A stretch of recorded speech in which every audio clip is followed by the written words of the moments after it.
Hey, what's going on? Chuck the Contractor here, and today we're going to be talking about the Marketing Scorecard. So, the scorecard is an idea that I absolutely love, and I got it from Zane the Engineer. Zane the Engineer is on YouTube, so if you're an engineer or you're interested in this kind of stuff, go check him out.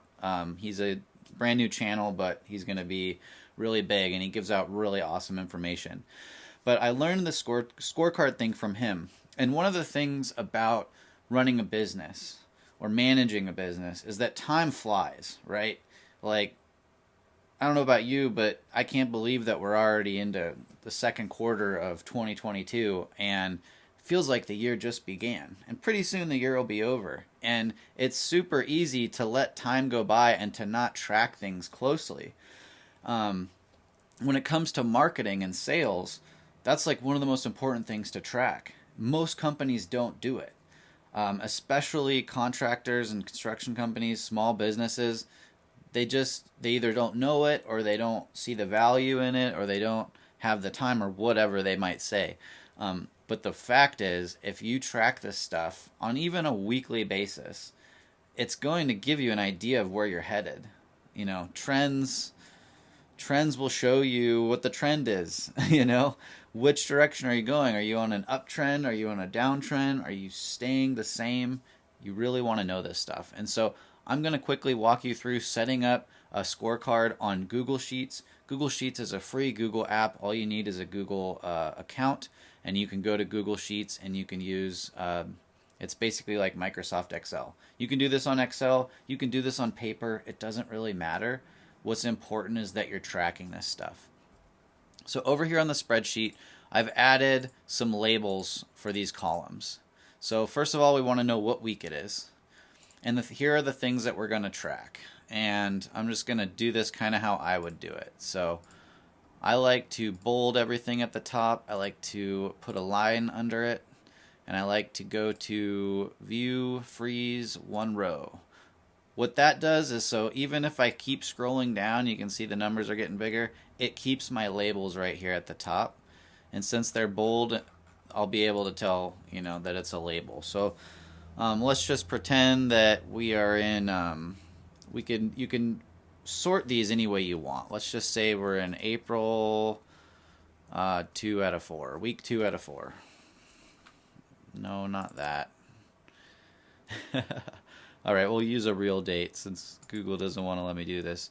So we'll just say that April 5th, the week of April 5th, and not 2004. So it'd actually be the week of April 4th. So let's just say the week of April 4th, we got 10 leads total. We were able to contact 8 of them. 4 of those actually became meetings. 3 of those, we gave them quotes. We got 1 sale, and that sale is worth a total of $50,000. So this is just a really high-level example. You might care about different things. And what's most likely to happen when you try this is that you'll start out tracking some things, but over time, you'll start to figure out the numbers that you really care about. As a marketer and someone who sells marketing services to construction companies, these are the numbers that I really care about and I want to know. And I track these things in my own businesses as well. I want to know how many leads came in. I want to know how many we were able to contact. This will help you grade your lead sources. If you're buying leads from Angie, you might get 10 leads but only contact 4. And so you're only going to get 2 meetings, and you're only going to give 1 quote, and you might not get any sales that week. That's just an example, but the reason I give that example is because a lot of people that use Angie, they say some of them tell me they only contact 1 out of 7 people. So anyways, it's important to track this stuff so you know exactly how many you contact. You can even do this by lead source. If your tracking's really dialed in like it should be, you should be able to see how many leads came from Google Maps, Google Organic, advertising, Facebook, Angie, whatever. Wherever all your leads are coming from, you want to track each channel individually and see, because you might see over the course of 6 months that all of your sales are coming from one channel, yet you're spending all this money on all these other channels. Maybe you don't need to spend that money. Maybe you can double down on the channel that works. But you wouldn't know this stuff unless you actually tracked it. And so you can use weekly scorecards for all sorts of things. And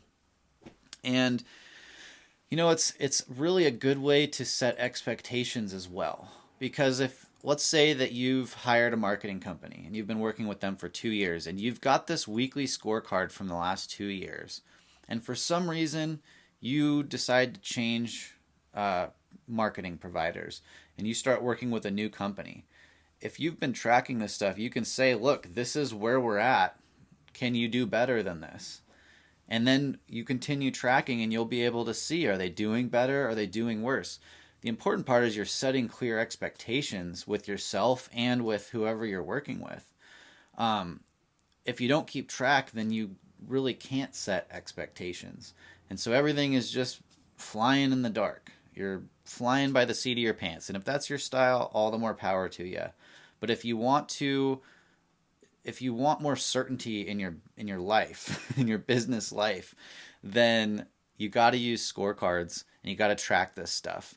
And you get to decide what you track on. You do it daily, weekly, monthly. You can have your accountant or your bookkeeper give you a bookkeeper or an accounting scorecard every week or every month just to see where you're at, so you can start to see these trends. Are we getting better? We got 12 leads this week, 14 this week, 20 this week, 8. What happened this week? Why did we only get 8?